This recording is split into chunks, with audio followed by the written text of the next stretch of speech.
Abe ko, eto na naman ang abe nyo, abe ko. Dahil kakagising ko lang ngayon, ibo-voice over ko na yung ginawa ko kanina, abe ko. Ayan na nga, pagdating ko sa bahay, abe ko, nililinis na yung aircon ng kapatid ko, abe ko, pero yung sa akin, hindi ko pa nakalaga, abe ko.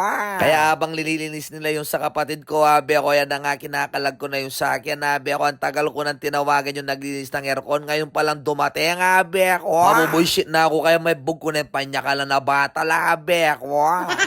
Kaya yan ang ginawa ko, tinaas ko muna yung kumot ng kama, abe ko, baka mangarnatan siya kapag inalis ko yung aircon, abe ko.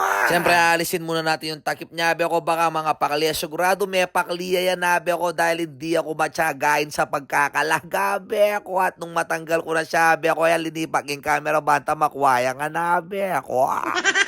Panigurado sa mga content creator na katulad ko, abe ko, alam nila yan, abe ko. Ayan na, tingnan nyo, pinunasan ko pa nga yung aircon, baka tumulo yung danom sa kama, abe ko. Nung natanggal ko na nga yung aircon, sabi ko yun, linagay ko na doon sa labas. Sabi ko, tapos bumalik ako, yan na nga, hugasan natin yung mga platong maranat. Sabi ko, ako na rin inutusan si abe nyo. Ayan nga, pinahugse ko yung basura sa kanya, abe ko. Sa tagal-tagal ko nang hindi nagugas ng plato sa amin, abe ko.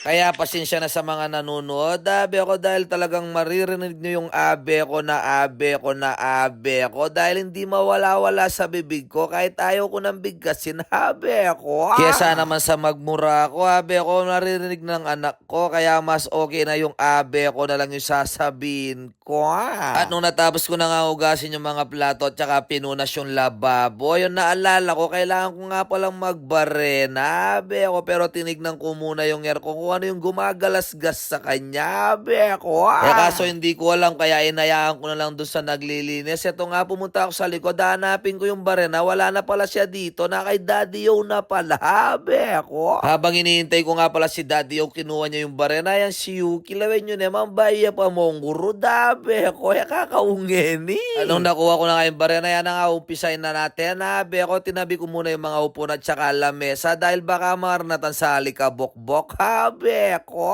Nung natanggal ko na nga yung lamesa, yan na nga, kunwari ako nagsusuka, tabi ko, pero kapag linagay ko na at binarena ko na yan, sigurado ako yung pagkakatulid niya, abe ko.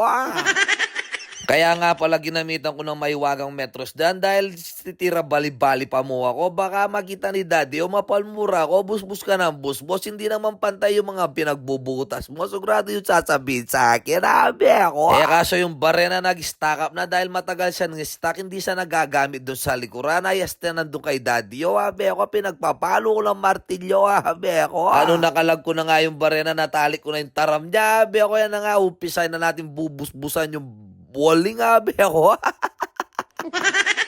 Siyempre, bago ang sabla, abe ako, hindi makakalimutan yung mga damit natin, abe ako. Yan nga pala yung pinopromote natin, abe ako, yung abe ako short version 1 at saka version 2, abe ako, talong-lalo na yung bagong labas na abe kaos, abe ako. Kaya sa mga gustong mag-order, PM lang kayo dito sa aking page, abe ako. Tapos bumalik tayo dito, yan na nga, tinalik ko na nga yung lagayan ng helmet, abe ako. Dahil nasa labas siya lang yung isang helmet natin, abe ako, baka mateknik ng ibang tao, abe ako, yan na nga, inaabit na natin yung isa, abe ako. Tapos sasabi na natin yung pangalawa, abe ko. Dati-rate, hindi mo alam kung paano ka bumili ng helmet, abe ko. Ngayon na yan, dami mong helmet, kalat-kalat lang sa labas, abe ko.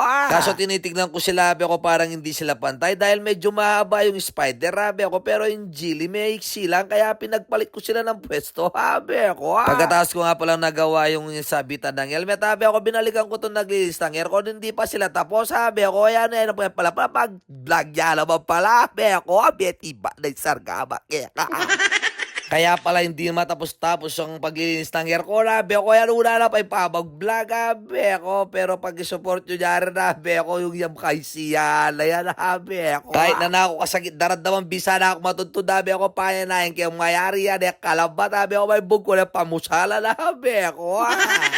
Pero ganun pa rin man, ha, beko, maraming salamat, Boss Jason, ha, beko, kay Kapapsi sa paglilis sa mga aircon namin, ha, beko, yan, nasalpak ko na yung mabilis, ha, beko. Dahil kaninang binuhat ko, ha, beko, kala ko nakaplay yung video, hindi pala, beko, kaya ayan na yung nangyari, ha, beko, kaya maraming salamat sa mga lahat na sumusuporta kay Babsoy, ha, beko. Kaya mag-ingat po tayo ngayon, ha, beko, dahil maulan, ha, beko, God bless, thank you, bye!